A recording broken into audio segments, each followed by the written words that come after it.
화면 공유하고요. 네, 화면 공유하고 그 다음에 제 말씀 스피치 진행하도록 하겠습니다. 제목을요, 제가 이렇게 적어봤어요.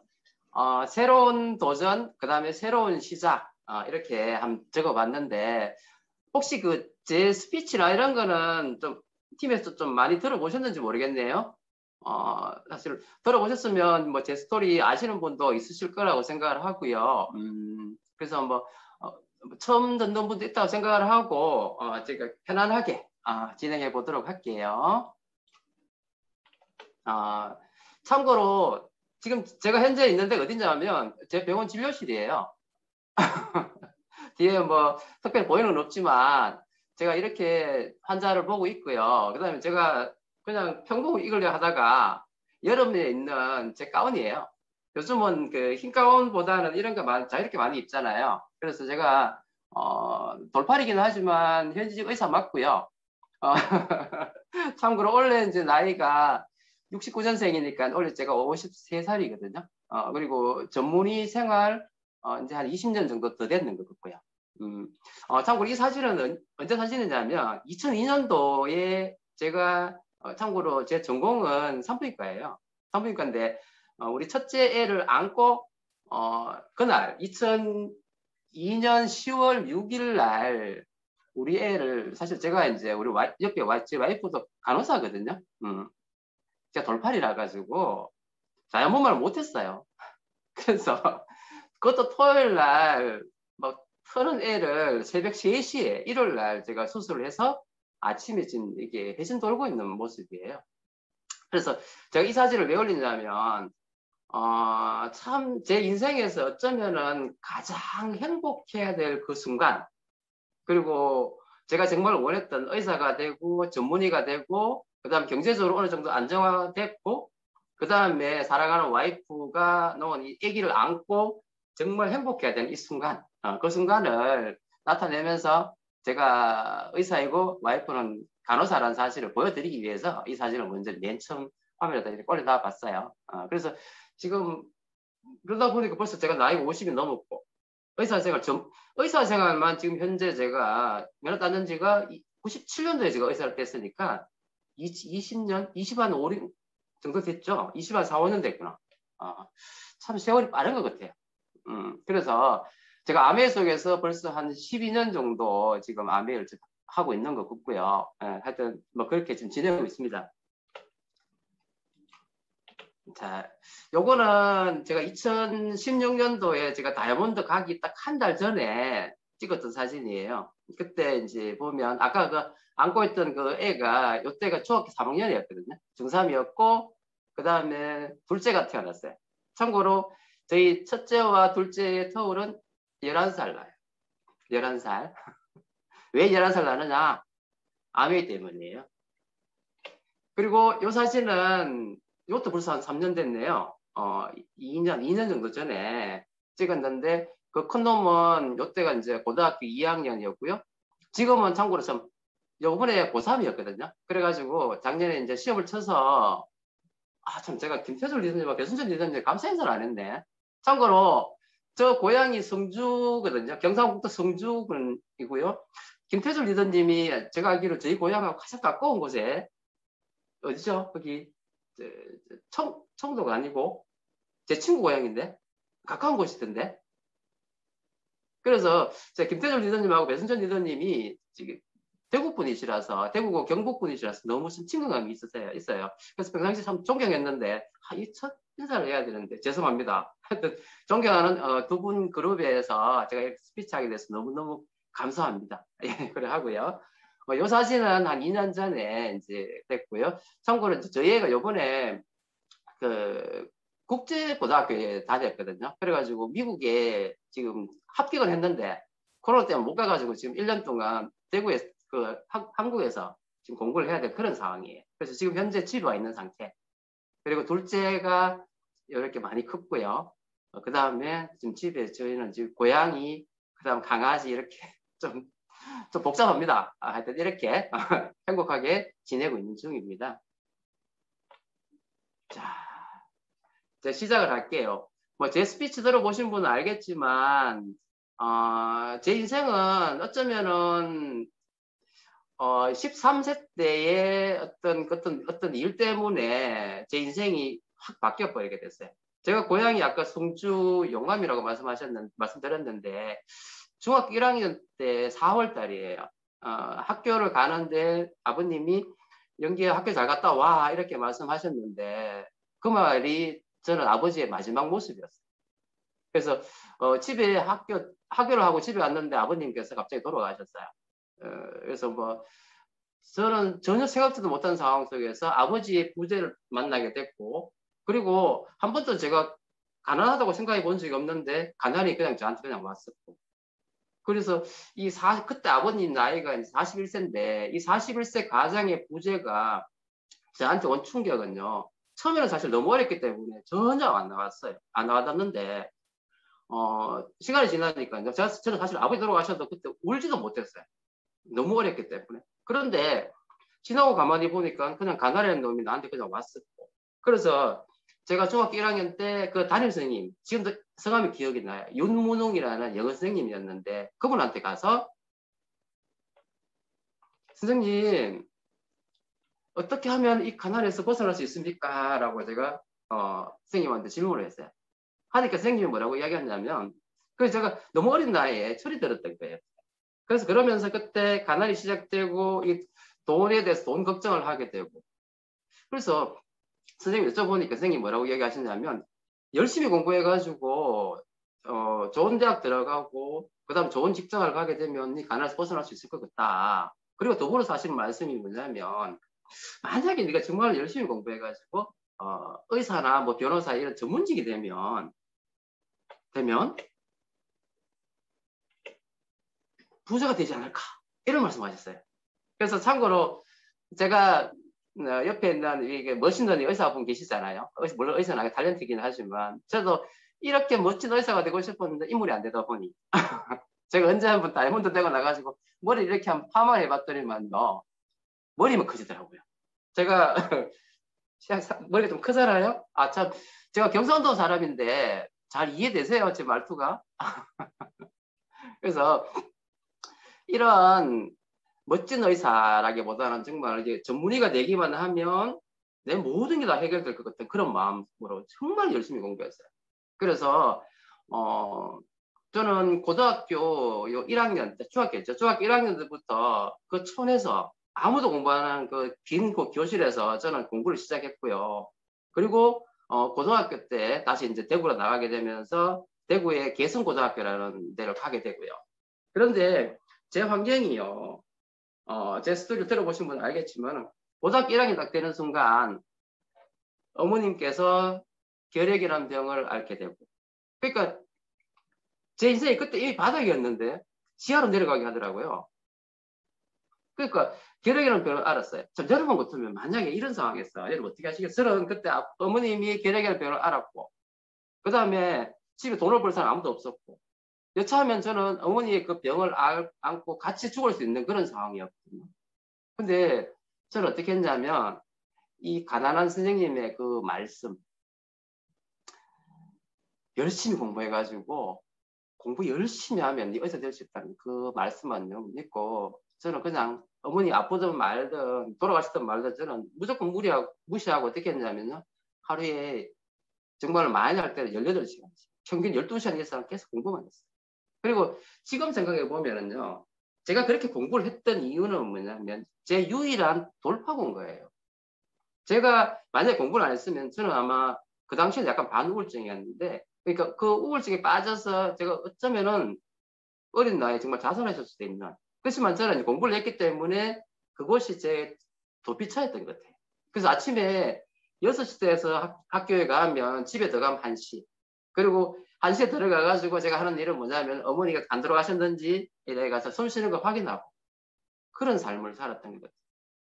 그런데 하늘이 도와서 제 어머님은 어쨌든 돌아가시진 않았고요. 지금은 하여튼 건강하게 살아 계셔요, 아직까지. 그래서 그런 과정 속에서 제가 버텨낼 수 있었던 거는 뭐냐면 의사만 되면 모든 게 다 끝난다는 거. 그래서 정말로 누구보다 열심히 공부했고요. 그래서 저는 장학금을 받고 의대에 들어갈 수 있었고, 제가 사실 실력은 서울 의대에 충분히 갈 수 있었어요. 제가 그 당시 성적은 뭐 전국에서 100등 안에 들었었거든요. 그래서 서울대 충분히 갈 수 있는데 돈이 없어서 이 가난이라는 그 굴레 때문에 저는 어쩔 수 없이 경북의대에 수석을 해가지고 입학을 하게 됐고요. 그러면서 저는 이때부터 그 다음에 전문의가 될 때까지 뭐 하여튼 고등학교도 마찬가지였어요. 제 자랑하는 게 아니고요. 제가 가난했기 때문에 그럴 수밖에 없었다는 사실을 말씀드리는 것 뿐이에요. 그래서 그리고 제가 드디어 32살이 되는 2월달 2002년 2월달 아까 우리 애가 태어나기 우리 애가 고해 2002년도 10월달에 태어나고 저는 2월달에 드디어 제가 원했던 제가 그렇게 꿈꾸었던 전문의가 됐어요. 그리고 전문의가 되고 2월달 첫 부임을 하게 되고 3월달 첫 통장에 딱 1,000만 원이라는 돈이 딱 들어오더라고요. 그 전달에 제 월급이 얼마 들었냐면 120에서 150만 원. 레지던트 월급 그거밖에 안 들어와요. 그런데 거기에다가 공이 하나 딱 붙었어요. 여러분이 만약에 자식이 공부를 잘한다면 뭐 지금도 의대에 보내려고 하잖아요. 사실 의대에 보내려고 하는 이유는 뭐냐면 저는 그랬었어요. 공 하나 더 붙이려고. 그때 가난한 그 선생님이 말씀하셨던 열심히 공부해가지고 돈 잘 버는 의사가 되기만 하면 넌 부자가 될 것이다라는 그 하나 말만 믿고요. 그냥 미친놈처럼 공부해가지고 되는 전문의. 네. 그래서 저는 그때 뭐라 생각했냐면 이제 나는 부자야. 나는 이제 이렇게 가기만 하면 시간이 지나면 나는 내가 원하는 삶을 살 수도 있고 나는 이제 부자야. 더 이상 나는 이제 더 이상 나한테 내 인생에 어려움은 없어. 이래 딱 생각했어요. 그런데 이 사진 다시 왔어요. 아까 처음에 저를 이야기하면서 했던 그 사진이에요. 이 사진이 뭔 줄 아세요? 제가 2002년 10월 6일 9시에 애를 안고 찍으면서 제가 했던 말, 제 마음으로 했던 말 이거였어요. 어떻게 키우지? 좋은 아빠가 될 수 있을까? 나처럼 자라면 안 되는데. 여러분, 제가 아미를 한 이유예요. 이 날이 어떤 날이었냐면요. 제 그 20년 저 희생, 완전히 제 모든 걸 투자해가지고 됐는 의사, 그 다음에 억대 연봉의 전문의, 그 다음에 누구보다 사랑하는 와이프, 그 다음에 내가 사랑하는 우리 애, 이 애를 안고요. 어떤 때보다 더 행복해야 될 이 상황 속에서 저는 어떻게 했냐면 애를 안고 어떻게 하지? 어떻게 살아가지? 그리고 더 무서웠던 거는 뭐냐면 나처럼 살면 어떡하지? 처음으로요. 제 인생에 대해서 후회하는 시간이 됐어요. 왜 그랬을까? 왜 그랬을까? 왜 이랬어야 됐을까? 나이 32이 돼가지고 왜 그랬을까?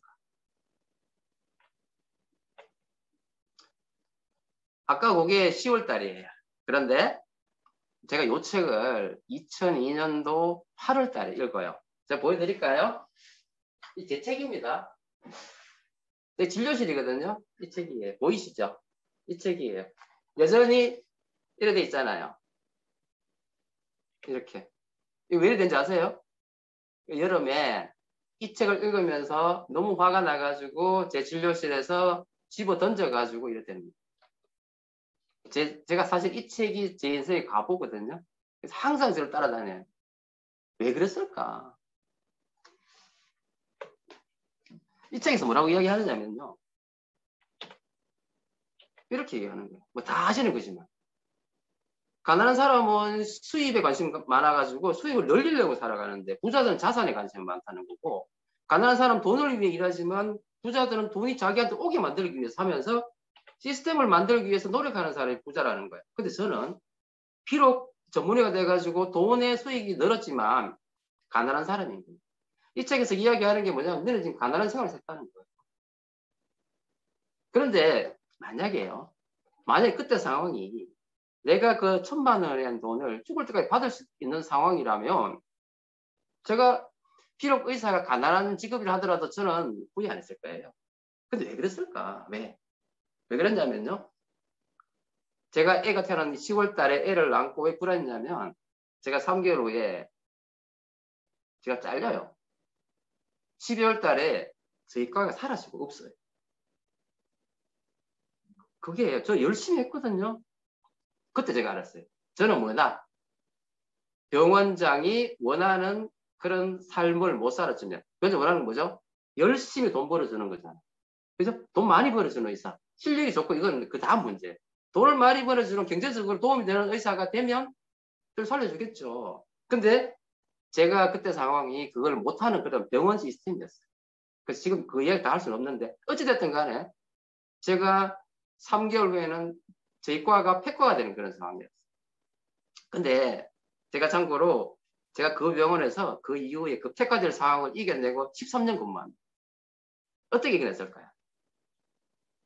제 자존심 버리고 하는 그런 시간이 있었어요.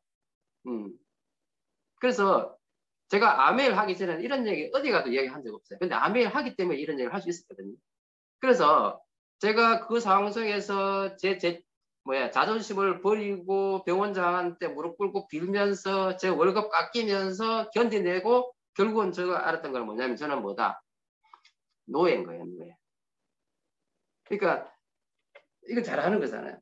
우리가 가진 소득이 무슨 소득이냐면 노동소득이라는 거죠. 노동소득은 일을 안 하면 돈이 안 나와. 근데 저는요, 일 열심히 할 마음이 있었어요. 근데 일을 못 할 상황이 되는 거예요. 그러면 저는 시간적으로 안 자유로운 거지. 근데 제가 정말 원하는 어떤 부자의 삶은요, 어떤 수동적인 소득을 통해서 어떤 자산이라는 걸 통해서 지속적으로 꾸준히 나오는 그런 소득이 나야지만 내가 그런 걱정을 안 할 수 있다는 거죠. 저는 철저한 자유가 없는 노예였을 뿐이에요.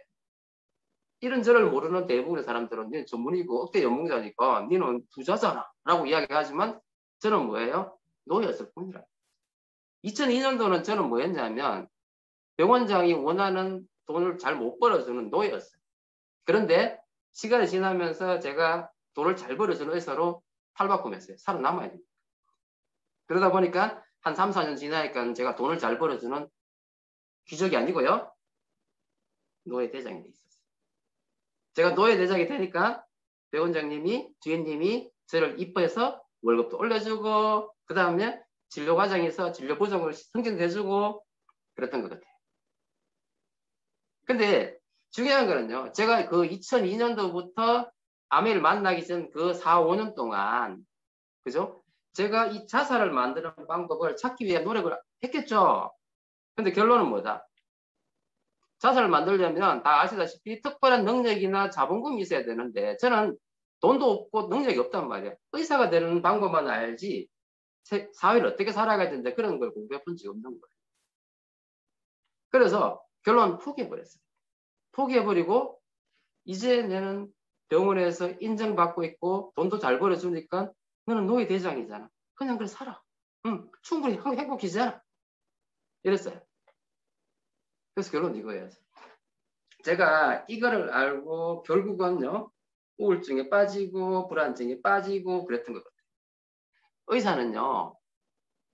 물론 의사 중에서도 부자의 시스템을 갖는 의사들도 있습니다. 하지만 저 같은 베이닥트 지금은 자영업을 하고 있지만 부자의 시스템이 아니라는 사실. 결론은 뭐냐면요. 이 소득은요. 임시소득일 뿐이고요. 노동소득일 뿐이고요. 결국은 노예소득입니다. 네. 제가 뼈저리게 2002년도부터 해서 느꼈던 거예요. 전문의가 되고 느꼈던 거예요. 네. 그러면서 제 마음속에는 뭐예요? 자산. 응? 자산을 찾는 방법이 없을까? 제가 한 번도 생각해보지 못한 거에 봉착했는 거예요. 근데 결론은 뭐다? 내가 알고 있고 내가 할 수 있는 방법 중에서는 결론은 없다. 나는 그냥 노예고 노예 대장이고 노예고 노예 대장일 뿐이야. 더 이상의 아무것도 없다. 결론이 났는 거예요. 그런데 만약에 그냥 계속 갔다면은 저는 그냥 지금도 뭐 노예 대장이나 아니면 거기서 그냥 만족하면서 살았겠죠. 그런데 이제 2008년도 4월 26일가 지금부터 벌써 꽤 됐죠? 아니 12년 전에 저하고 같이 산부인과를 했는 저희 스폰서님한테서 전화가 와요. 뭐라고 전화 오냐면 맥주 한잔 하자. 혹시 그 그 서울 평촌 쪽에도 이 와빠 있습니까? 저는 이 와빠에서요. 딱 이런 건물이에요. 와빠 요 입구 여기에서 제가 우리 스폰서님한테 아메이 사업 설명을 들어요. 저는 맥주 마시러 나갔어요. 맥주 마시러 나갔는데 이 사람이 대뜸 아메이를 이야기하는 거예요. 제가 그날 첫 인상은 뭐냐면 이거였어요.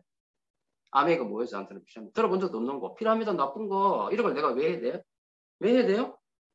그래서 화를 내려고 했는데 다행히 그 사람이 저의 1년 선배라서 제가 예의를 가지고 들었어요. 들었는데 결론은 뭐냐면요. 제가 아메이를 그날 사업 설명을 듣고 지금 아메이를 하거든요. 왜? 제가 그 사업을 듣는 순간 제가 그렇게 찾았던 자산을 만드는 일이라는 사실을 제가 30분 사업 설명 듣고 대부분 이해를 했어요. 아메이를 이해하지 못했어요. 제가 찾는 자산을 만드는 일 중에서 내가 할 수 있는 일이구나 사실을 그때 느끼면서 아메이를 알아보기로 마음먹은 거예요. 제가 그날 그 와빠에서 사업 설명을 듣고 참고로 저나 그때 우리 스폰서 딱 술을 좋아하거든요. 지금도 술 좋아하는데 8시부터 12시까지 술을 많이 마시고요. 나오면서 어떻게 했냐면 스폰서하고 껴안고 고다이몬드 했어요. 아메이가 뭔지도 모르면서 아마 지나간 사람들 다 웃었을 거예요. 근데 왜 그랬을까? 그분이 했던 말이 이거였어요. 그때 제가 나이가 40이었는데 한 5년 후 45이 돼가지고 병원 일을 하면서 한 5년 정도 지나면요. 억대의 몽자가 되는데 그게 연금처럼 자산처럼 나오셨다는 거예요. 이게 매달 나오고 증가하고 평생 나오고 상속이 된다는 이야기를 하는데 그때 제가 전문의 5년 6년 차인데 전문의 6년 차 돼도 절대로 안 되는 거. 그게 암이 그 뭔지는 모르겠지만은 그걸 가능하대. 그리고 내 의사 일을 하면서도 가능하고 돈이 안 든다는 거. 무자본으로 가능하다는 거죠. 시간과 노력을 투자하면 된다는 거예요. 그리고 남한테 피해 안 주는 일이라는 거예요. 이거는 뭐예요? 아메이를 떠나서 내가 찾던 일이다. 어쩌면 내가 할 수 있는 일이다.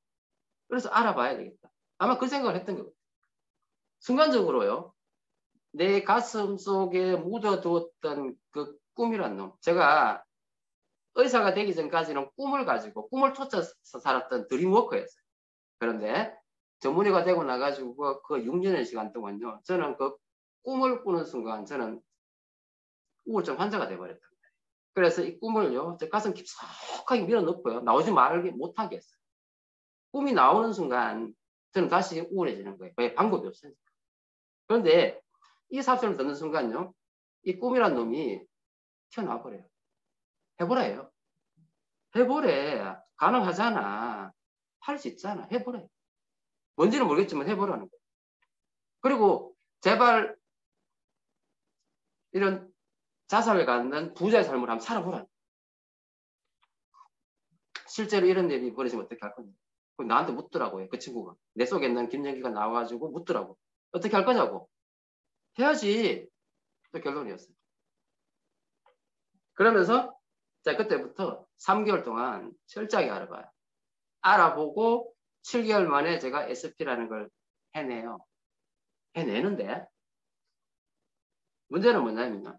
제가 이렇게 비전을 보고 이렇게 뭐 흥분해서 사업을 시작했으니까 잘 돼야 되잖아요. 안 그래요? 그리고 7개월 만에 SP 해냈고 뭐 성승장구 제가 오는 데로 쫙 가야 되죠.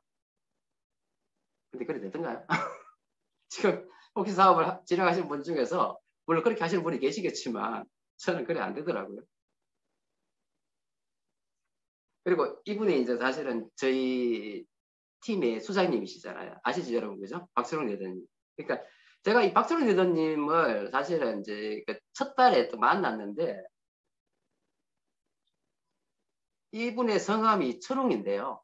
저희 아버지의 원래 이름은 병철인데 집에서 부르는 이름이 철웅이에요. 어쩌면 저는 박철웅이라는 사람을 만난 게 저하고 인연입니다. 그래서 지금도 이제 우리 스폰서님을 저는 이제 아버님처럼 이렇게 생각하는데 병철, 철웅 어쨌든 그런 인연이 되어가지고 더 아메를 또 열심히 잘하게 됐던 것도 있었고요. 그리고 이 사진은 제가 6%대 모습. 참고로 저희 와이프는요. 제가 SP를 할 때까지도 아메이를 본인 일로 생각 안 했어요. 저는 우리 와이프를 후원하는데 거의 한 1년이 걸렸어요. 이때는 그냥 뭐냐면 헬프, 오죠. 그러니까 제가 막 미쳐가지고 막 흥분해가지고 열심히 하니까 옆에서 도와주는 정도의 그런 상황이었어요. 그러면서 7개월 만에 SP도 제가 결국은 해냈고요. 그리고 정말 열정적으로 한 100명한테 사업 설명을 막 했었어요. 근데 결론은요, 어떻게 된지 아세요? 100명한테 사업 설명했는데 한 명한테도 제가 예수를 못 받았어요. 그런데 중요한 거는 100명한테 사업 설명하면 SP는 가요. 가게 되더라고요. 같이 사업하는 사람 없는데도. 근데 중요한 거는요, 같이 사업하는 사람이 없고, 그 다음에 와이프를 후원하지 못하는 바람에 저는 SP가 되고 다시 PT 되기 전까지, 2SP 될 때까지 저는 큰 좌절을 겪게 돼요. 왜 그랬냐면, 제가 아메를 만나기 전에 제가 살았던 방식은 뭐냐면, 다른 사람하고의 소통을 생각해 본 적이 없어요. 그냥 only 저. 그 다음에 저는 제가 믿는 사람은 누구냐면 저였어요. 나신교. 열심히 사니까. 그러니까 다른 사람하고의 어떤 관계나 이런 거에 대해서 별로 생각해 보지 않고 그렇게 살아봤기 때문에. 근데 아멘 어때요? 내 마음을 누구한테 전해야 되잖아요. 안 되는 거예요. 내가 아무리 열정을 가지고 아멘을 전해도 내 마음은 전해지는데 그 사람이 내 마음을 받아주지를 않는 거예요. 그랬던 것 같아요. 그러니까 와이프도 후원을 못하게 되는 거고. 그러면서 제가 와이프를 후원하려고, 혹시 여러분 타포렐리라고 아세요? 2009년도 초기 사업하신 분 중에 아실 수 싶은데, 제가 이 타포렐리에 저희 와이프를 보냅니다. 여기에. 여기 보면 저희 스폰서님들하고 우리 박정홍 예술 리더님하고 그 사진도 있는데, 저는 뭐 진료 봐야 되니까 갈 수는 없었고, 그렇지만 제가 와이프 여기 왜 보냈냐면요, 이 큰 비전을 보고 아메를 나를 도와주는 것이 아니라 본인 사업으로 해보라고 그렇게 보냈어요. 보냈는데 여러 가지 일이 있으면서, 이때 사진이에요. 2009년 6월달 사진이. 어떤 일이 벌어졌냐면, 제가 SP를 가고요. 참고로 저희 와이프가 3번 가출을 하고요. 제가 가출한 거 아닙니다. 저희 와이프가. 왜 가출하게 됐냐면, 이때 최고의 안티아메는 누구냐면 우리 어머니였어요. 참고로 저는 호르몬이, 아까 그 계력이 아신 분 있잖아요. 그 호르몬이를 모시고 사는 아주 효자 아들이었어요. 그러니까 와이프는 효자 며느리 해줘야 되잖아요. 근데 제가 아메를 하니까요, 저녁에 밥 안 차려주고 주말마다 같이 여행을 안 가고 막 이러니까 어머님이 히스테리를, 우리 어머니 성격 장난 아니거든요. 우리 어머니가 아들한테는 이야기를 못하고 그걸 우리 와이프한테 히스테리를 부리는 거예요.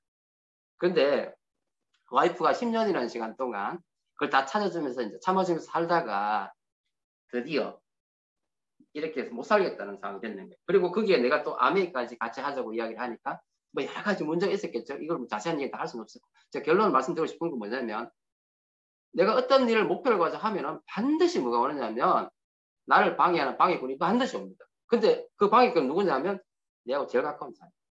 제가 SP에서 2SP를 가는, 제가 2008년도 12월 1일부로 SP를 가고요. 2SP는요, 그 다음에 9월 달에 2SP를 합니다. 그 7, 8개월의 시간 동안 저는 이런 어마어마한 일이 있었어요. 그런데 결국은요, 와이프가 아미에 대한 비전을 갖게 되고, 어떻게 갖게 됐냐면요, 이런 가출을 하고 우리 어머님이 그렇게 더 큰 히스테리를 부리면서 어쩌면은 와이프가 저하고 이혼할 수도 있겠다는 생각을 했던 것 같아요. 그러면서 아메이를 본인의 사업으로 받아들이면서 본인의 오아야미를 찾게 되면서 2009년 6월달, 7월달부터 아메이를 본인 일로 하면서 열심히 하게 되더라고요. 그러면서 저는 이때 와이프 분하는 걸 첫 번째 목표로 했었고, 두 번째는요, 너무 힘들었어요. 이거는 인간의 힘으로 안 되는 거야. 그래서 제가 5월달인가 6월달에 믿음을 갖게 됐어요. 교회 가게 됐어요. 그래서 그때부터 믿음 생활을 하게 됐고, 그리고 같이 결단을 하게 되면서 드디어 SP를 2SP를 달성하게 되고, 이 사진은 언제 사진이냐면 제가 2009년도 12월 1일부로 GP가 되면서 제가 와이아미를 하는 그 대전에서의 모습이에요. 그래서 사실은 이제 제가 그 힘든 1년이라는 시간을 이겨내고 견뎌내고 제가 드디어 뭐가 됐단 말이에요. GP가 된 거예요.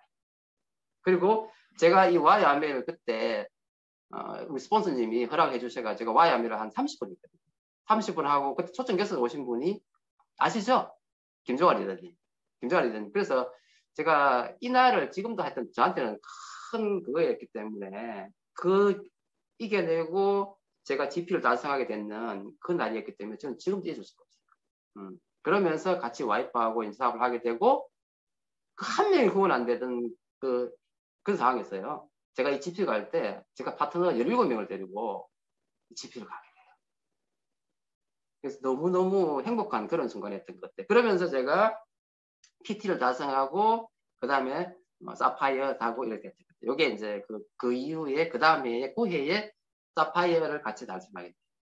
그래서 사파이어 되고 그러면서 제 사업이 잘 진행되고 그렇게 됐던 것 같아요. 그리고 에메랄드를 다시 이제 결단하게 되는 거죠. 그래서 에메랄드 근데 제가 이제 아까도 말씀드렸듯이 SPS PT들 그 과정 속에서 저희 어머니 때문에 어마어마한 그런 문제가 생겼고 근데 결국은 그것이 또 제가 이겨내니까 와이프가 후원이 되고 아미 사업이 폭발하게 됐는데 제가 2012년도에 제가 에메랄드를 결단합니다. 에메랄드를 결단했는데 어떤 일이 벌어졌냐면 저희 어머님이 참 우리 어머니 참 제 아메 사업이 큰일 하세요. 에메랄드 결단해서 마지막 내거하고 Q를 달성하려고 하는 그 달에 우리 어머님이 또 히스테리를 부리셔가지고 홈비전 한 자리 나오셔가지고 하여튼 뭐 그런 일이 있어요. 그러면서 제가 분가를 하게 돼요. 집을 나오게 돼요. 그러면서 저는요 미친놈처럼 더 열심히 사업 설명을 하고 결단했던 것 같아요. 그리고 제가 에메랄드를 가는 그 1년여 시간 동안 저는 120회 이상의 사업 설명을 다시 합니다. 그래서 제가 SPS PT를 가는 그때 초창기에 100회 이상의 사업 설명을 하게 되고 제가 사파이어에서 에메랄드 가는 이 시기에 120회 이상의 사업 설명을 했고 이걸 통해서 제가 에메랄드 가는 그때에 다이아몬드 레이를 찾았어요. 찾으면서 제가 2013년도 7월 1일부로 제가 에메랄드를 설치하게 되고요. 그리고 참고로 제가 사파이어에 여행을 가는 그때 이제 저는 안 가난하잖아요. 그리고 저는 곧 뭐 하니까 에메랄드를 가니까 여러분 에메랄드가 뭐라 그러죠? 가난과 이별하는 핀이라고 하잖아요. 맞죠? 그래서 제가 에메랄드를 카운터 들어가는 그 달에 둘째를 임신해요. 하고 에메랄드가 되고 나서 그 다음 달에 저희가 둘째를 출산하는 거예요. 그리고 재밌는 에피소드가 있는데요. 참고로 우리 애는 예정일이요. 9월 달이었어요. 9월 달. 9월 말 10월 달이었는데 우리 애를요. 제가 8월 5일 날 제왕절개를 제가 했거든요. 왠지 아세요?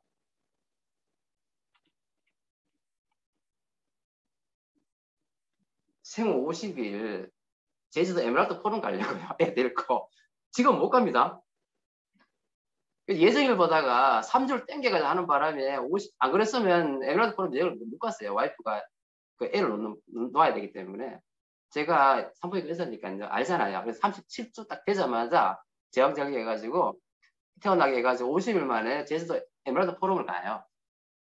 그리고 생후 100일 때 될 때 코타키나발루 여행 아마 한국 하면 가장 어렸지 싶은데 이때 그래가지고 코타키나발루 여행을 이 둘째하고 같이 갑니다. 여기 보면 김도원 이래가지고 찍혔죠. 애가 너무 어리니까. 그러니까 저한테 에메랄드를 피는요 정말로 가난과 이별하는 피였어요. 그러니까 제가 그 당시에 의사 연봉 많았어요. 근데 의사 연봉 가지고도 절대로 저한테 주지 못하는 나는 더 이상 가난해지지 않는다는 그 확실한 믿음. 그게 바로 아메 에메랄드였고요. 그 에메랄드가 저한테 준 게 뭐냐면 저한테는 둘째였어요. 제가 사실 그 돈 때문에 둘째를 안 가진 거거든요. 우리 첫째를 나같이 안 키우기 위해서 우리 애가 원하는 삶을 살게 해주기 위해서 저는 둘째를 안 가진 건데 제가 에메랄드가 될 수 있다는 생각을 하는 순간 둘째를 과감하게 결단해서 놓을 수 있었다.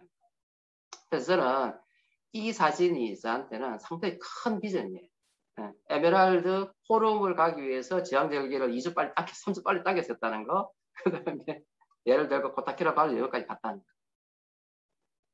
자, 그러면서 제가 에메랄드 가면서 120여 개의 다이아몬드를 가기 위해서 레거를 만들기 위해서 결단을 했잖아요. 그리고 레거도 나왔어요. 그렇지만 뭐 다이아몬드 가보신 분은 알겠지만요. 다이아몬드라는 거는 그냥 저절로 되는 편은 아니에요. 어떤 팀보다가도 더 강한 결단이 필요했고요. 그리고 제가 이때도 이 자리에서 다 이야기 못하는 너무너무 큰 시련이 저한테 있었어요. 근데 그때 제 마음은 뭐냐면은 죽어도 해내고 만다. 어떤 시련이 나한테 와도 내 목에 칼이 들어와가지고 나를 찔러 나 죽인다 하더라도 나는 다이아몬드 해낸다. 그 마음이었어요. 정말로 그 미친 마음으로 아미를 다이아몬드를 결단했고, 그리고 그때 마음은 이거였어요. 정말 내 마음속에는 빨간 것밖에 없었어요. 결단. 오기. 믿음. 그리고 드디어 제가 이렇게 다이아몬드가 됐어요. 이 세상에 어떤 날보다 행복한 날이었고요. 다이아몬드 인정받은 그 순간순간이 지금도 생생하게 기억이 납니다.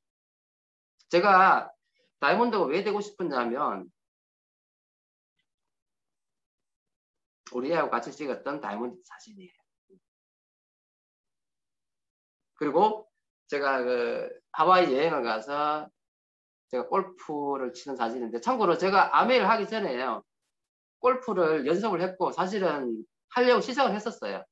그런데 아메 때문에 모든 거 다 올스탑하고 안 했어요. 안 했는데 제가 다이아몬드가 되고 나서 다시 아메를 골프를 시작하고, 그 다음에 제가 하와이 이 넓은 잔디에서요. 지금도 아마 그 하와이 골프장 가면은 제가 파놓은 땅이 있을 겁니다. 땅 엄청나게 많이 팠습니다. 그리고 제가 그 다음 해에 2017년도에 드디어 그 지긋지긋한 노예생활 청산하고 개원을 했습니다. 개원했어요. 근데 이제 저는 지금 어떤 생활을 하느냐면, 참고로 저는 외래 진료 안 봅니다. 외래 진료 안 보고요. 자유롭게 전문의 생활을 좀 하고 있어요. 뭐 자세한 설명을 지금 다 드리기는 좀 그런데, 어찌됐든 시간을 제가 정말 살고 싶었던 건 뭐냐면요. 제가 2002년도에 그렇게 아동바둥거리면서 그랬던 거는 뭐냐면, 내가 50이 넘어가면 진료를 보는 삶이 아니라 자유로운, 내가 정말로 원했던 그 삶을 사는, 시간 많은 그런 의사의 삶을 정말 원했던 거거든요. 그래서 제가 드디어 이 개원을 하면서 정말로 환자에 치이지 않는 자유로운 그런 상황 속에서 진료보는 그런 의사, 그런 의사를 꿈꾸는데, 제가 그 꿈대로 지금 이루었어요. 그래서 지금은 사실은 그렇게, 아까 우리 김태준 리님께서 진료 보신다고 말씀하셨는데 사실 좀 부러웠어요. 너무 일찍 끝났었거든요. 그래서 오후에 그냥 홈미팅하고, 그래가 이제 병원에 다시 지금 병원이잖아요. 그래서 병원에 가서 이제 스피치를 하려고 준비하고 그런 상황이었는데, 지금 저는 그렇게 살고 있어요. 제가 다이아몬드 왜 됐는지 아세요? 이거였어요. 저는 전문의가 되고 그 다음 아메이를 하면서도, 제가 아메이를 왜 했느냐, 우리 애가 저처럼 안 살게 하려고 의사이면서 아메이를 했거든요. 우리 애가 원하는 모든 걸 이룰 수 있는 그런 부모가 되고 싶었어요. 그런데요, 저는 어렸을 때는 우리 어머니, 내 동생, 내 가족, 그 다음 결혼하고 나서는 우리 와이프, 우리 애들, 그 다음에 저같이 장모님, 저 지금 우리 어머니뿐 아니라 저같이까지 다 제가 케어를 해요. 다 케어하거든요. 그러니까 그 책임감이 강한 사람이에요. 제가 돌봐야 돼서 너무 많기 때문에 잘 살아야 돼요.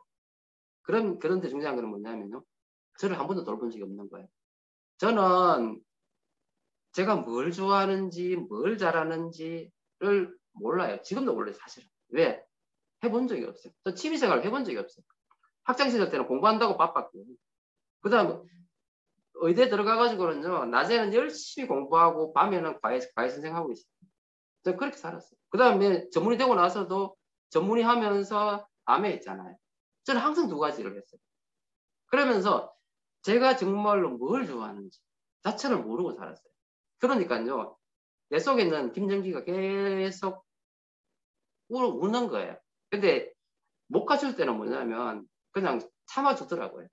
그런데 제가 암이 에메랄드가 되고 나니까요. 빨리 다이아몬드 돼서 이 속에서 울고 있는 이 김정기가 좀 자유롭게 해줘라. 나가 원하는 삶을 한번 살게 해보라. 그래서 저는 미쳐서 아미를 다이아몬드를 가려고 했던 거예요.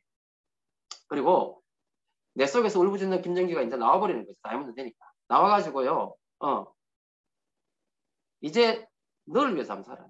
아니죠. 속에 그 힘들게 살고 있는 그 김정기를 위해서 한번 살아보라는 거예요. 그런데 그렇게 이야기했더니 와이프도 뭐냐면 오빠 열심히 살았으니까 이제 그래 한번 살아봐 라고 이야기를 하더라고요. 사실 저한테 골프 연습은요. 제가 뭐라 적어놨습니까? 오전에 골프 연습. 저는 이런 걸 생각해 본 적이 없어요. 피해자격 할 때는 불가능한 거고요. 그런데 병원 개업이라는 것도 와이프가 오케이 해주는 거예요. 그런데 병원 개업을 했는데 제가 오전에 골프 연습을 할 수 있어요. 와이프 인정해줬고 저 이래 살고 싶었어요. 네. 그리고 생애 처음으로 저는 자유를 맛봤어요. 네. 그리고 너무너무 행복했어요. 그리고 그런데 참 이라는 게요. 제가 자유를 맛봤잖아요. 맛봤는데 저는 그 자유를 한 3개월도 안 됐는데 불안해지던데요. 뭐냐면 저는 그 자유를 맞이할 준비가 안 돼 있었어요. 제 처음으로 2002년도에 병을 쌓일 때 같은 그런 공허함. 그리고 뭔지 모르겠지만 이게 아닌데라는 생각을 하게 됐어요.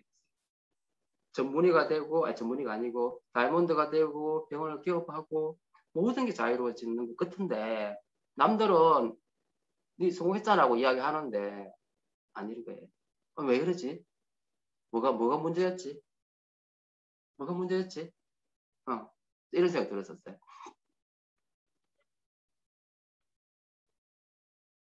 제가 원했던 삶은 뭐냐면요. 돈 버는 일을 하지 않을 자유였어요. 그리고 하고 싶은 일을 마음대로 할 자유라고 생각해요. 이게 자유라고 생각했어요. 그래서 저는 의사가 됐고 또 아메이 다이아몬드가 된 거예요. 그런데요. 제가 이때 느꼈던 게 뭐냐면요. 내가 정말 원하는 자유라는 거는요. 아무 일도 안 할 자유, 돈 버는 일 안 할 자유가 아니라요. 가치 있는 일을 할 자유예요. 그리고 내가 진정으로 하고 싶은 일만 할 자유예요. 빈둥거리지 않을 자유예요. 외롭지 않은 인생을 살 자유예요. 남을 진심으로 도울 수 있는 자유입니다. 제가 사실 다이아몬드 되고 이거 찾는데 꽤 많은 시간이 필요했었어요. 뭐 이 자리에 있는 분들은 다 느끼고 계시겠죠. 이렇게 살려고 아멘 했을 거예요. 근데 저는 너무 열심히 한 곳만 바라보고 살다 보니까 그냥 이거라고 생각했는데 알고 보니까 이거였답니다. 그래서 과거의 아멘은 뭐냐면요. 내 속에 억눌려져 있는 이 김정기한테 자유 주는 아멘이었다면 미래의 아멘은 뭐냐면 진정으로 내가 원하는 정말 내가 살아야 되는 가치 있는 어떤 삶을 살기 위한 아멘이라는 생각을 저는 했던 것 같아요.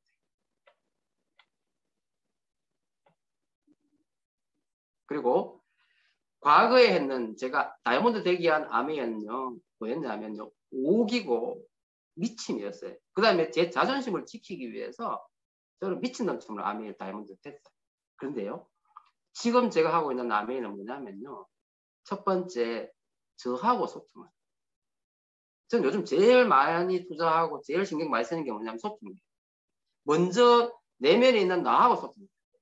제가 왜 다이아몬드 되고 왜 공해졌냐면 내면에 저하고 소통이 안 되는 거예요. 그래서 나하고 먼저 소통이 돼야 돼요. 그 다음에 남하고의 소통을 위해서 노력해야 되고 그리고 자존심이 아니라 자존감을 높이는 흔들리지 않는다. 그래서 우리가 보통 뭐 의사소통 이야기 있잖아요. 뭐 수용, 인정, 뭐 용서, 희생, 사랑 이런 말 우리 공부 많이 하지만 정말 이걸 제가 마음으로 가슴으로 이해하려고 더 노력을 했던 것 같아요. 네. 그래서 제가 지난 시간 동안 저는 주로 이런 책을 많이 읽었어요. 그래서 여기 보면 뭐 읽어보신 분도 계시겠지만은 주로 이제 심리학적 책들이에요. 인간을 이해하고 내 마음을 이해하고 내 자존감을 높이는. 그래서 뭐 헤빗이라든지 뭐 휴먼 카인드, 기분이 태도가 되지 않도록 왜 나는 나를 사랑하지 않을까, 홀로서기 심리학, 유리 멘탈에 대한 심리학, 이런 책들, 이걸 통해서 사람에 대한 이해, 그 다음에 저하고 소통, 그리고 남과의 소통, 이런 걸 통해서 제가 많은 시간을 투자했던 거예요. 그래서 제가 근래에 읽은 책 중에서 제 인생을 어쩌면은 다시 한번 돌보게 된 책이 이 두 가지 책이에요. 그래서 지금 시간이 주어진 시간이 한 1시간 정도라고 알고 있는데 이제 제가 20분 정도 있거든요. 그래서 지금까지는 제 스토리에 대한 이야기를 주로 많이 했고요. 그리고 앞으로 제가 이렇게 살아갈 거에 대한 이야기를 좀 했어요. 근데 지금부터는요, 제가 그동안 느꼈던 거, 그 다음에 저를 알아가는 과정. 그래서 이런 거에 대해서 아마 지금 사업을 진행하시는 분들한테도 조금 도움이 되지 않을까 싶어서 제가 이 홀로서기 심리학 책에 나오는 중요한 키에 대해서 조금 이야기 드리고 제 스피치를 마칠까 해요. 네, 그래서 한번 재밌게 한번 들어봐 주세요.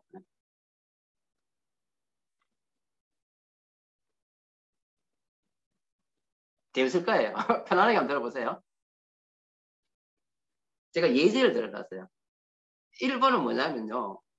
여러분 그런 거 없어요? 아침에 내가 출근하려고 하는데 와이프가 내가 샤워를 하고 나와가지고 수건 정리 안 하고 이제 출근하러 딱 나갔는데 됐던 와이프가 내보고 뭐라고 하는지, 야, 이 더러운 인간아, 그거 정리하고 가, 이렇게 이야기하는, 혹시 이거 비슷한 상황 겪어본 적 없으세요? 그럼 여러분 어떻게 반응하세요? 그런 말 딱 들으면 순간적으로 어때요? 와이프가 나를 무시한다, 내 화가 난다, 얼굴이 붉어진다, 그러면서 싸우죠. 그러면서 뭐야, 아침 출근 시간 다 허비하죠. 그렇지 않나요? 자, 두 번째, 요거는 뭐냐면요, 제가 얼마 전에 일어난 일이에요. 제가 퇴근해가 집에 들어갔는데 문 앞에 볼펜 18개가요, 막 널브러져 있는 거예요. 그런데 우리 둘째가 와가지고는 아빠 왔다고 반갑게 인사를 하는데 나는 그 볼펜심만 딱 보고는 뭐예요? 얘가 엉뚱한 짓을 했구나? 장난쳤구나? 하니까 갑자기 화가 나고 얼굴이 붉어졌어요. 그 내 모습을 보고 반갑게 왔던 그 애가 갑자기 울었어요. 눈물이 걸성걸성 해가지고 아빠가 화가 막 났습니다. 자, 보세요. 우리가 살다가 보면은요, 이런 일 때문에 우리가 와이프하고 싸우게 되고, 우리 애하고 관계가 틀어지는 경우 많죠. 자, 금방 일어난 일이에요. 이거를 한번, 사고를 한번 이렇게 붙여보면은요, 첫 번째, 사실이에요, 사실. 사실은 뭐냐면, 내가 샤워를 하고 수건을 정리하지 않았다. 이게 사실이죠. 그런데 거기에 와이프가 뭐라 그랬어요? 화가 나가지고 더러운 인간이라고 했어요. 근데 순간적으로 그냥 난 생각이 뭐냐, 자동적으로 생각이 드는 거지. 나 무시하네. 나 지금 화났어. 열받았어. 얼굴이 붉어졌어. 그리고는 바로 뭐예요? 싸우죠. 이렇게 해봐야 결국은 어떤 일이 벌어지죠? 나중에 싸우고 나서 그것 다 해결한다고 에너지 낭비하고 우울하고 분노하고 불안해지고 막 그러죠. 악순환 아닌가요? 자, 그러면 우리가 이때 있잖아요. 이 사고의 패턴을 내가 정지시켜야 돼요. 자, 사실은 내가 원인 제공을 했습니다. 하지만 와이프가 순간적으로 뭐예요? 더러운 인간아 이야기했던 거. 그 말 때문에 나는 뭐래? 나를 완전히 나를 완전히 무시하네? 나 화나. 자동적으로 가버리잖아요. 이렇게 되면 우리 관계라는 게 다 틀어져 버려요. 그럼 어떻게 해야 되느냐면요.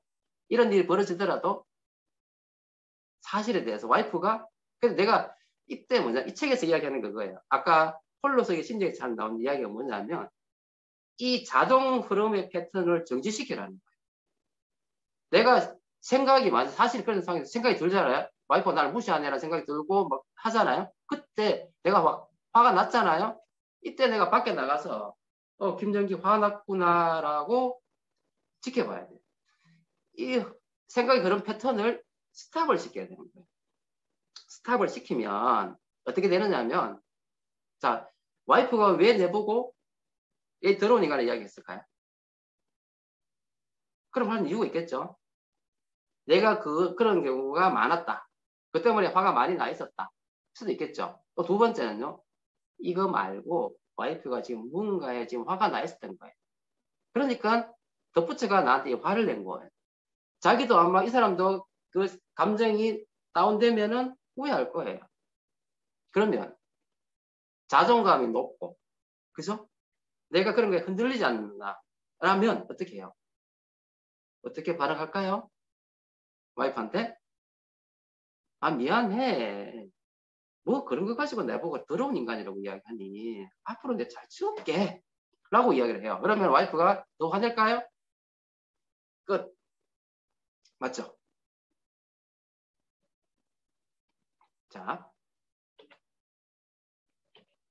그 다음에 요거는 제가 우리 애한테 했는 거거든요. 제가 생각했던 건 뭐예요? 볼펜 8개를 딱 보자마자 야가 엉뚱한 장난쳤구나. 그것 때문에 내가 화가 나. 왜 이런 짓을 해? 그죠? 그러니까 얼굴이 붉어지면서 진짜 반응이 일어나니까 우리 애 도원이는 뭐냐면요. 저한테 와가지고 아빠 왔어 하고 인사하려고 했는데 어? 내가 화를 내니까 눈물 뚝뚝뚝 흐르는 거예요. 근데 사실은 뭔지 아세요?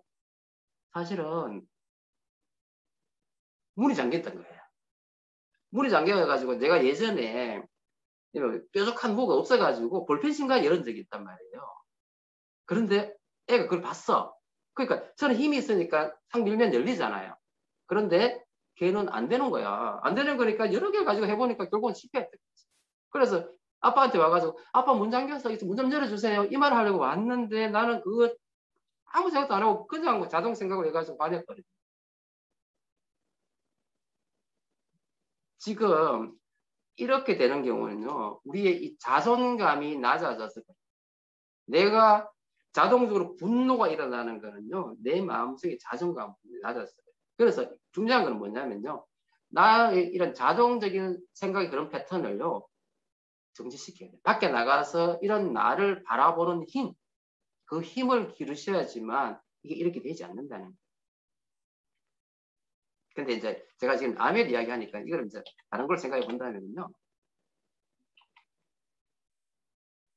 그 다음에 또 하나 더 예를 들어볼게요. 이런 거 많이 당하죠. 지나가는 사람이 갑자기 나한테 화를 내고요. 내보고 욕해. 그러면 모르는 사람인데 그 욕하는 소리 듣고 그 인간하고 싸우잖아요. 이런 거 있죠. 근데 사실 자존감이 높은 나는 어떻게 해야 돼요? 이거 미쳤나? 하고 그냥 가잖아요. 근데 자존감이 낮은 나는 싸워요. 또 이런 거 있죠. 운전 중 갑자기 튀어나온 차가 날 추월해 앞으로 가길래 내가 화가 나가 보호공운전 하잖아요. 분노 폭발. 분노 폭발. 그러니까 이런 상황에서 내가 분노로 가지 않게끔 나를 컨트롤하는 방법. 그것이 바로 뭐냐면 이 자동적인 사고의 흐름을 내가 밖에서 바라볼 수 있어야 된다는 거예요. 제가 지금 암의 이야기하면서 왜 이런 얘기 하느냐면요. 우리가 암의 사업은요. 다른 사람하고 끊임없이 소통하는 사업이에요. 그리고 너무 친근하게 어떤 일을 해야 된다는 거죠. 그런데 우리가 이때 이런 사소한 어떤 분노 이런 거를 내가 해결하지 않으면요. 우리는 끊임없이 싸우게 되고 소중한 그 사람을 내가 잃어버릴 수 있다는 거예요. 제가 굳이 이제 이걸 좀 어필하려고 이래 적어놨어요. 첫 번째가 뭐냐면 내가 처음에 암의 사업 설명을 가족이나 친구, 친척에게 사업 설명하고 거절받는 게 이래 적어놨죠. 뭐 좀 어폐가 있습니다만 이래 적어봤어요. 두 번째 콜드 컨택 하는 사람 암이 오픈했을 때 거절받는 게 무슨 얘기냐면 우리가 콜드 컨택 잘 모르는 사람도 암이 오픈했는데 그 사람이 뭐라고 했냐면 그딴 거 왜 해? 이런 말 듣잖아요. 그런 거 말도 안 되는 그런 걸 왜 하고 있어? 라고 이야기하면 나는 화가 막 나잖아요. 근데 우리가 그런 상황에서 내 감정 컨트롤 안 돼가지고 심지어 초창기에는 암이 그만둘 수도 있잖아요. 이때 내 마음을 컨트롤하는 거. 그래서 조금 연결되시는지 모르겠네요. 네, 이렇게 좀 이야기하고요. 자, 두 번째. 네, 세 번째예요. 이거는 제 파트너의 경험이에요. 제 파트너가 사춘기 시작했던 초등학교 6학년짜리 아들이 엄마 지갑에서 돈을 몰래 가지고 간 사실을요, 아버지가 알은 거예요.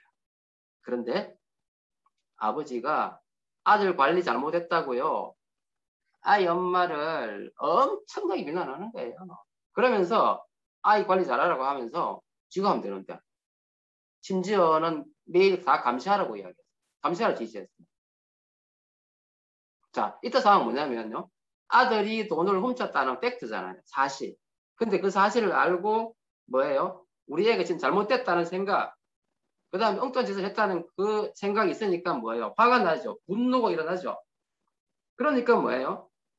뒤에 이런 행동이 뭐냐면은 와이프 보고 애 감시해. 이렇게 했어요.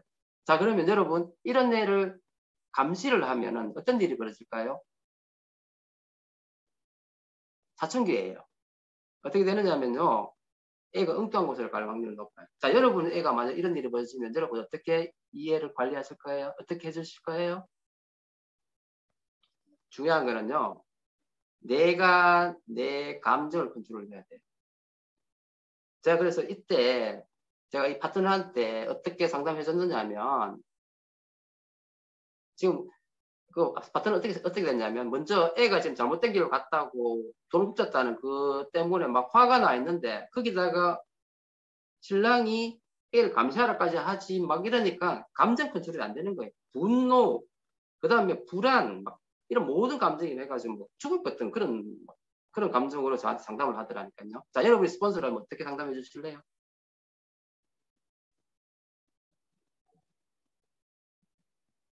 제가 어떻게 했냐면, 자, 화를 내면 안 되잖아요. 그래서 아까 어떤 팩트에 대해서 생각, 그 다음에 감정, 그 다음에 신체적 작용이 행동으로 나타나는 거, 이걸 끊으셔야 돼요. 이걸 끊으면은요, 이 사실이 보입니다. 저라면 어떻게 하냐면, 자, 첫 번째, 내가 화가 나 있을 때 절대로 애한테 절대로 비난하지 않는다. 여러분, 이 상황이 됐을 때요, 애를 비난하는 순간 애하고 내와의 관계는 그게 끝이에요. 절대 생각 잘 하셔야 돼요. 지금 혹시 초등 6학년짜리 아이가 있는 경우 있잖아요. 이런 일 언제도 있잖아요. 그럼 이때 어떻게 해야 되느냐면, 내가 화가 나거나 내 감정이 컨트롤 안 될 때는 절대로 애하고 이야기하면 안 됩니다. 그래서 제가 했던 방법은 뭐냐면, 당신의 감정이 정리되고 편안해졌을 때 애한테 가서 왜 엄마 지갑에 왜 손댔어? 이렇게 물으면 안 되고 어떻게 해야 되죠? 혹시 엄마 지갑에서 돈을 가지고 갔니? 아마 애가 놀라겠죠? 그러면서 애가 놀라더라도 괜찮아. 어? 내가 너를 비난하기 위해서 말하는 거 아니니까 그런 생각 가지 말고 편안하게 얘기해도 돼. 라고 이야기하고 어떻게 해야 되죠? 물어봐야 되죠. 왜 돈을 가지고 갔어? 이렇게 물어야 돼요. 이때 중요한 거는 절대로 이 친구를 비난하면 안 돼요. 만약에 비난하고 싶거나 화를 내고 싶으면 만나지 말을 하지 마세요. 결론은 뭔지 아세요? 내 입에서 나온 말이 너무 놀라웠어요. 왜 돈을 가지고 왔냐면 친구한테 선물해 줄 거예요. 친한 친구가 있는데 친한 친구가 자기한테 작은 선물 같은 걸 잘 해준대요. 그런데 친구가 생일이니까 생일 선물을 해주고 싶은데 돈이 없는 거예요. 그죠? 돈이 없는데 돈이 필요하니까요. 엄마하고 아빠한테 이야기하면 돈 안 줄 거거든요.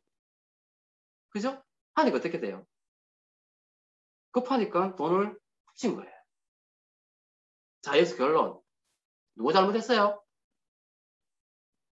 누가 잘못했죠? 애가 잘못했어요? 엄마가 잘못했어요? 그쵸? 예. 돈 안 준 엄마가 잘못된 거예요. 왜 그러냐면요. 우리는 지적질하고 화내는데 익숙해져 있어요. 여러분, 파트너하고 사업할 때 절대 지적질 하지 마라 그러잖아요. 화내지 마라 그러잖아요. 우리가 이런 게 있기 때문에 파트너가 친해지잖아요. 어느 순간 우리가 이런 짓을 하고 있어요. 직함거든요. 하고 있다니까요. 절대로 비난하면 안 돼요. 애도 마찬가지. 애가 비난을 당한 순간 자기 마음 닫아버립니다. 그래서 절대로 비난하지 말고 이 사람의 진실된 팩트를 찾으려고 노력을 하면요. 결론적으로 내가 잘못된 거잖아요. 내가 평상시에 애를 다그치고 잘했는 거에 대해서 칭찬하지 않고 조금 못하면 비난하고 채찍질을 하고 이러니까요. 애가 뭐예요? 잘 열심히 안 했는 거죠.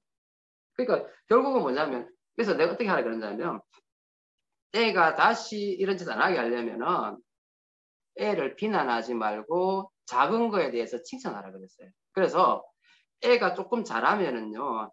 계속 뭐 해서 보상을 해주고 칭찬해주고 이래 하면 애가 먼저 돈이 필요하다고 이야기를 할 거라 했거든요. 그래서 참 쉽지 않은데 그런 과정을 통해서 이 집에 애가 많이 좋아졌어요. 그래서 우리가 아메 사업을 하면서 파트너가 있더라도 절대로 비난하면 안 된다는 거예요. 그래서 이건 제가 이런 생각을 했어요.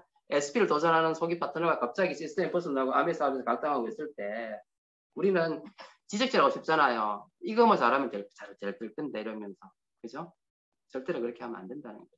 그 친구는 지금 힘들어 죽을 것 같아요. 그럼 어떻게 해야 되죠? 마음을 안아주고 보다듬어주고 기다려주고 그 다음에 힘을 주고 그걸 하는 게 먼저지. 이거 지적질하고 비난하고 그죠? 채찍질하면은 그 친구가 아미사 그만둡니다. 자, 이제 마지막이에요. 이것도 제 파트너 이야기입니다.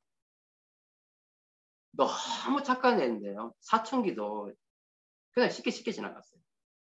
그런데 이 아들이 고3이 돼가지고 대학 시험 떨어진 거예요. 그래가지고 시험 떨어지니까 너무 상처를 받아가지고 갑자기 친구들하고 나와가지고 술 마시고 담배 피고 머리를 노랗게 염색했는 거예요. 그러니까 엄마가 너무 달라진 우리 애를 그래서 화가 나가지고 회초를 들은 거예요. 그랬더니만 얘가 집을 나가버렸어요. 자, 여러분 같으면 이런 상황이 있을 수 있잖아요. 이 친구 평상시에 정말 착했고요. 그 엄마한테 절대로 반항하지 않고 너무너무 착한 애였어요. 그런데 대학교 시험 떨어지는 그 스트레스 때문에 이겨내지 못하고 갑자기 애가 달라지면서 그러니까 엄마는 너무 화도 나고 불안하고 막 이런 감정 때문에 결국은 어떻게 행동을 화가 나가 회초를 들었다 이거죠. 근데요 차라리 못 알아줍니다. 안 되기 때문에 아까 했잖아요. 사실에 대해서 생각과 행동이 생각이 미치면은 감정이 들어가고요. 그 다음에 내가 신체의 반응 때문에 결국 행동해버려. 그러니까 우리 대부분 이렇게 자동 반응해버린다는 거예요. 그래서 이 친구가 아들내미가 집을 나가고요. 일주일이 지났는데 집을 안 들어오는 거예요. 그러니까 그제서야 제 파트너가 저한테 와가지고 스폰서님 상황 이런데 어떻게 하면서 막 엉엉 울더라고요. 그러면서 제가 그 파트너를 달래줬죠. 달래주면서 했던 말이 그거예요. 애가 갑자기 달라지고 하니까 뭐 화가 너무 나죠. 맞대요. 그다음 근데 중요한 건 지금 애가 안 돌아오겠지 뭐 불안해 미치겠죠. 리더님도 지금 잠 못 주무시죠.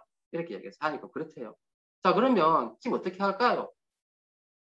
어떻게 하는 게 제일 좋을 것 같아요? 이렇게 물으니까 잘 모르겠다는 거예요. 자 여러분 같으면 어떻게 하실래요? 애가 지금 일주일 때 집에 안 들어오고 있어요. 제가 했던 방법은요. 리더님 애가 잘못했는 거, 술 마시고 담배 피고 머리 염색했는 거 생각하지 마라. 지금 현재 해야 될 거는 뭐냐면 그 친구가 집에 들어오는 거예요. 지금 그 친구가 고3이고 성인이겠지만은요. 자, 리더님이 만약 그 애 입장에서 생각해 보세요. 지금 일주일 때 집에 안 나오고 돈이 있겠어요? 뭐가 있겠어요? 처음에 며칠은 친구들하고 같이 있으니 괜찮은데 지금 이 세상에 제일 불안한 애가 누구냐면 그 친구다. 아들이다. 그래서 이렇게 얘기했어요. 누구야? 엄마다. 엄마는 아들 이해한다. 그래서 엄마가 무서워서 집에 안 들어오는 것도 아는데 잠은 집에서 자라.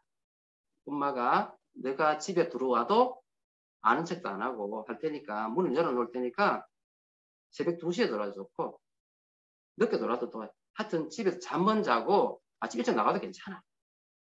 응? 그러면서 머리맡에다가 돈을 이렇게 용돈을 주라 그랬어요. 그랬더니만 그 메시지를 받고 이틀 후쯤 돼서 이 친구가 새벽 2시쯤 돼가지고 조용히 돌아오더래요. 그래서 이때 절대 아는 척 하면 안 돼요. 아는 척 하지 마라 하니까 야가 아침 6시 되니까 또 씻고 나가더래요. 그걸 며칠 하더니만 이틀인가 하더니 3일쯤 하더니만 낮에 돌아와서는 엄마한테 무릎 꿇고 잘못했다고 빌더래요. 여러분 이 상황에서 애가 술 마시고 담배 피우고 했다는 거가 중요한 거예요. 우리 애를 내가 지켜주는 게 중요한 거예요. 후자겠죠. 네.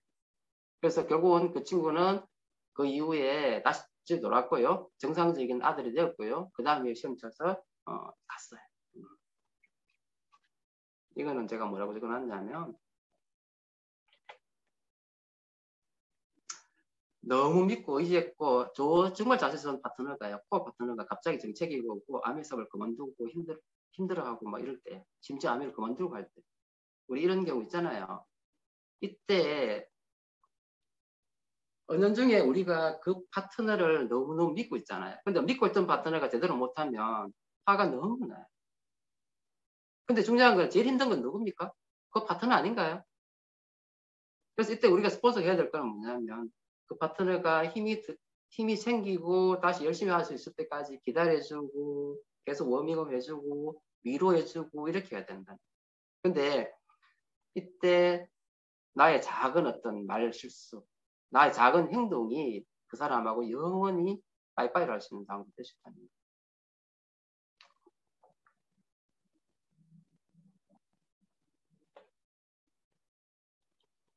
제 결론입니다. 여러분 감정과 생각을 팩트와 같다고 동일시하지 마세요. 팩트는요. 절대로 내 생각하고 다릅니다. 생각은 내 머리에서 나오는 겁니다. 내가 판단하는 겁니다. 그거는 팩트 아닙니다. 그리고 거기에 따라오는 감정 절대로 팩트 아닙니다. 그거를 팩트로 생각하지 마시라는 거예요. 그리고 이 감정은요. 변합니다. 아침 내 감정 다르고 저녁 감정은 다릅니다. 그래서 감정은 흘러가고요. 감정은 변화합니다. 그리고 더 무서운 건요. 이 감정이 내 습관이 되면 큰일 납니다.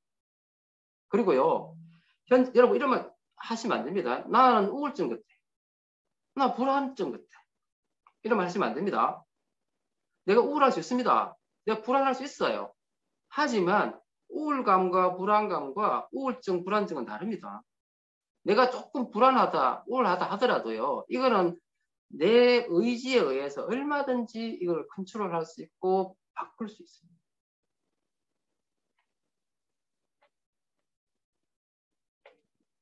자, 이제 마무리할게요. 시간이 좀 많이 됐는 것 같아요.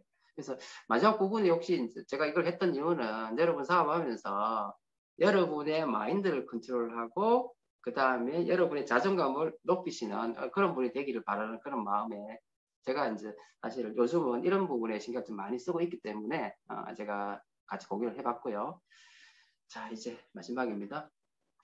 여러분, 아메이라는 거는요. 결국은 처음에 시작은 누굴 위해서 했어요? 내 가족, 나를 위해서 했잖아요. 근데 시간이 지나니까 누가 나왔어요? 나의 사랑하는 파트너님들이 나왔죠. 그래서 어느 순간 파트너가 눈에 보이기 시작할 거예요.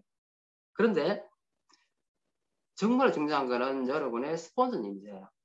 결국은 뭐냐면 우리는요, 이 가족, 결국 이 다 패밀리잖아요. 내 가족, 내 파트너, 내 스폰서님하고 같이 가는 하나의 패밀리라고 저는 생각을 해요. 아메이는요, 제가 아메이를 하는 이유는 뭐냐면 정말 자유롭고 싶고. 그래서 자유로 가는 마지막 저한테 기회이기 때문에 저는 아메이 시작했고 이런 기회를 제 파트너들한테도 많이 주고 싶어서 저는 아메이 지금 계속 하고 있단 말이에요. 그죠? 그래서 저는 앞으로 이런 소통을 통해서 더 행복해지는 아메이, 그 다음에 더 즐거운 아메이, 그 다음에 더 신나는 아메이, 그죠? 이걸 통해서 더 크게 성장하는 그런 리더가 되기를 위해서 열심히 하려고 하고 있고요. 지금 오늘 이제 제 강의를 들으시면서 어떤 생각을 하셨는지 잘 모르겠지만 나름 여러분한테 뭔가 드리고 싶어서 열심히 달려왔던 것 같아요. 그래서 제 스피치 속에서 뭘 하나라도 얻어가셨으면 좋겠고요. 또 다음에도 또 이런 좋은 기회가 있다면 또 만나서 인사 나누도록 하겠습니다. 감사합니다.